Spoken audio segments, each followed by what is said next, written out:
Em nosso estudo de hoje está no Evangelho de João, capítulo 10, versículo 7. Tomou, pois, Jesus a dizer-lhe: em verdade vos digo que eu sou a porta das ovelhas. Emmanuel vem comentar na lição 115 do livro Pão Nosso, a porta. Não basta apenas alcançar as qualidades da ovelha quanto à mansidão e ternura para atingir o reino divino. É necessário que a ovelha reconheça a porta da redenção com um discernimento imprescindível e lhe guarde o rumo, despreocupando-se dos apelos de ordem inferior a eclodirem das margens do caminho.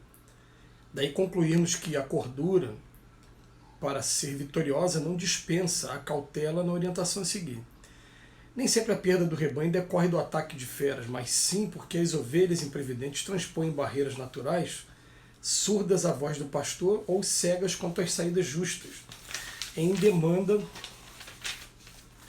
das pastagens que lhe competem. Quantas são acometidas de inesperado pelo lobo terrível, porque, fascinadas pela verdura dos pastos vizinhos, se desviam da estrada que lhes é própria, quebrando obstáculos para atender a destrutivos impulsos. Assim acontece com os homens no curso da experiência. Quantos espíritos nobres hão perdido oportunidades preciosas pela própria imprudência? Senhores de admiráveis patrimônios revelam-se por vezes arbitrários e caprichosos. Na maioria das situações, copiam a ovelha virtuosa e útil que, após a conquista de vários títulos enobrecedores, esquece a porta a ser atingida e quebra as disciplinas benéficas e necessárias para entregar-se ao lodo devorador. Emmanuel vem deixando para a gente bem claro hoje que o trabalho de evolução é um trabalho lento, é um trabalho que deve ser objeto de preocupação de cada um de nós, mas a gente começar a pensar assim, a natureza não dá salto, não existe síndrome de perfeição imediata como algumas pessoas têm. Ele vem dizendo para a gente no início, assim, como usou o termo ovelha, ele fala, não adianta alcançar mansidão e ternura apenas para atingir o reino divino. É claro que ele está se dirigindo àquelas pessoas que já conseguiram alcançar, de certa maneira, mansidão e ternura. Então, eu vou ser muito sincero quanto a mim mesmo. Eu já me considero um pouco distante disso aqui, porque eu ainda trabalho esses conceitos dentro de mim, diariamente, observando cada comportamento que eu tenho e procurando melhorar cada vez mais esse comportamento. Mas ele já está falando da pessoa que já está numa etapa mais adiantada. Ele está querendo dizer que o dia que a gente conquistar plenamente mansidão e ternura, eu falo isso porque eu tenho um contato com um amigo, por exemplo, que ele volta e meia para conversar, e ele me conta das experiências que ele tem. Ele teve uma experiência recentemente, tem pouco mais de um ano, ele está na Dutra dirigindo e de repente um motociclista bate no vidro e xinga e dá chute no carro dele, e ele conseguiu respirar fundo, ele conseguiu se controlar, conseguiu deixar que a mansidão, né, naquele momento, ele controlou através de orações. Então eu fico pensando assim, o dia que a gente conseguir passar por uma série de provas dessas, seguidas, não é uma só não, porque quando a gente tem uma só, a gente até conta a vitória, né? Quando tem 2, 3, 4, 5, começa a ser constante esse tipo de vitória, eu poderei dizer que eu estou conseguindo alcançar mais ou menos a mansidão e a ternura. Mas ele diz que depois que a pessoa alcança a mansidão e a ternura, as pessoas ainda costumam dar aquela desviada quando tem os apelos de ordem inferior. E quando ele fala apelos de ordem inferior, os apelos de ordem inferior são sempre os mesmos, são os ligados à questão material, são os ligados à questão sensual, são os ligados à questão apenas de alimentação, mas aquela alimentação inadequada, só a busca pelo prazer da gula, enfim.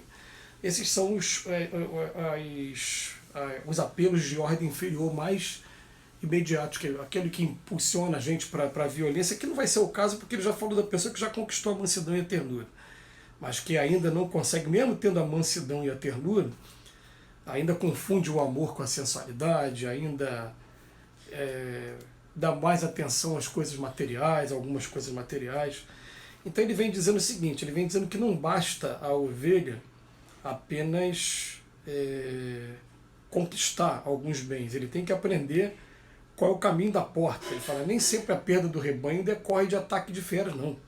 vezes não está tendo ataque nenhum, às vezes o problema está dentro da gente mesmo, é a gente que naturalmente, o nosso imã aqui natural, ainda está impulsionando a gente para determinado tipo de atividade que não é a atividade mais adequada, né? Mas a gente ainda está enraizado nelas ainda.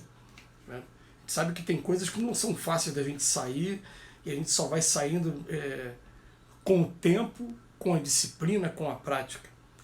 Então ele bota aqui, quantas são acometidas de inesperado pelo lobo terrível, porque foram fascinadas pela verdura de pastos vizinhos, se desviam da estrada que é própria, quebrando obstáculos para atender a destrutivos impulsos. Inclusive isso aqui é uma coisa muito interessante também, que às vezes a pessoa já conquistou até a mansidão e também já até reconhece a porta que é o Cristo. Mas ele nasce com uma determinada função, uma determinada missão, cumprir alguma coisa que ficou no meio do caminho, que vai ser de utilidade para o seu processo evolutivo. E quando ele vem para cá, ele acaba sendo fascinado por outras atividades e acaba deixando de lado aquela função para a qual ele nasceu para cumprir. Porque muitos, por exemplo, nascem realmente com a função ou de fundar uma casa espírita ou de integrar a direção de uma casa religiosa. Quando eu falo casa espírita, é uma casa religiosa. Eu tenho amigos aí, pastores, eu tenho amigos que são presbíteros, tenho amigos que são coroinhas de igreja, né? E você conviver nesse meio ecumênico é sempre uma coisa muito legal, né? Porque você não fica enraizado por isso, preso a apenas um ponto de vista, não. É legal de ter esse contato todo. Mas às vezes a pessoa tem uma determinada função para cumprir, mas ela continua relutante, ela não quer aquele tipo de função, ela quer ficar na zona de conforto onde ela sabe fazer melhor. Isso vai acontecendo, a gente começa a perceber bem quando a gente está num ambiente como esse, religioso, e que a gente começa a observar cada setor da sua atividade e ver que tem setores que estão um pouco deficientes, que não tem às vezes a pessoa correta para fazer aquele trabalho, e que você também acaba resistindo a não fazer aquele trabalho. O trabalho vai estar chamando a gente, está mostrando que tem necessidade aqui, mas você naturalmente, não, eu não tenho afinidade com essa parte, né? Eu não gosto dessa parte. Eu vou dar um exemplo aqui pessoal, né? Teve uma amiga que uma vez ela chegou perto de mim, ela falou, vem cá, rifa, eu não sou de pegar rifa em lugar nenhum. Quando é uma rifa para uma instituição beneficente, o que é que normalmente a gente faz? A gente até pega 5, 10 números, aí eu compro os 5, 10 números e não passo para ninguém. Eu não tenho essa coisa de ir nas pessoas pedirem. E essa amiga nossa, ela falou, mas como, pô? Eu, quando é para pedir para mim, eu não peço, mas quando é para uma instituição, para uma causa nobre, eu vou lá e peço. Aí uma vez eu virei para ela e falei, vem cá, então olha só, vai ter o curso do Evangelho, hora tal, você pode ficar no meu lugar? Ah, isso eu não estou preparada não, tá vendo? Que bom que tenho eu então, né? Porque isso eu gosto de fazer.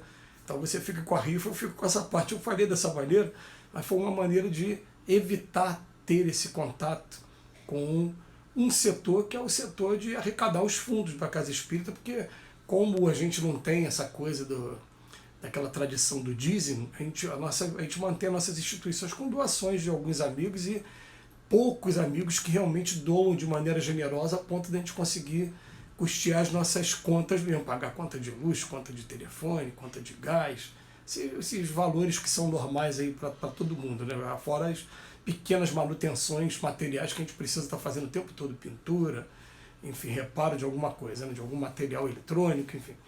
Então, são setores que a gente, né, acaba desviando, né, e acaba tendo também essa visita aqui desse lobo, como ele fala aqui pra gente, a gente acaba desviando. Então, já conquistou algumas virtudes, mas ainda fica muito preso na sua zona de conforto. Então ele bota aqui, assim acontece com homens no curso da experiência.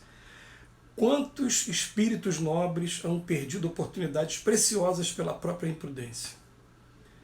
São senhores de admiráveis patrimônios, revelam-se por vezes ou arbitrários ou caprichosos demais. Na maioria das situações, copiam a ovelha virtuosa e útil, que após a conquista de vários títulos enobrecedores, esquece a porta a ser atingida e quebra as disciplinas benéficas e necessárias para entregar-se ao lodo devorador. Só para encerrar mesmo, com pouco tempo que ainda restou aqui, às vezes a gente vê pessoas também que já conquistaram esses títulos, mas que se tornam, às vezes, impacientes com aqueles que ainda estão no meio do caminho. Né? E isso a gente tem que trabalhar todos esses conceitos dentro da gente. Não basta a gente tem que adquirir essas virtudes, tem que aprender o caminho da porta e estar o tempo todo batendo na porta. Que Jesus nos abençoe hoje e sempre.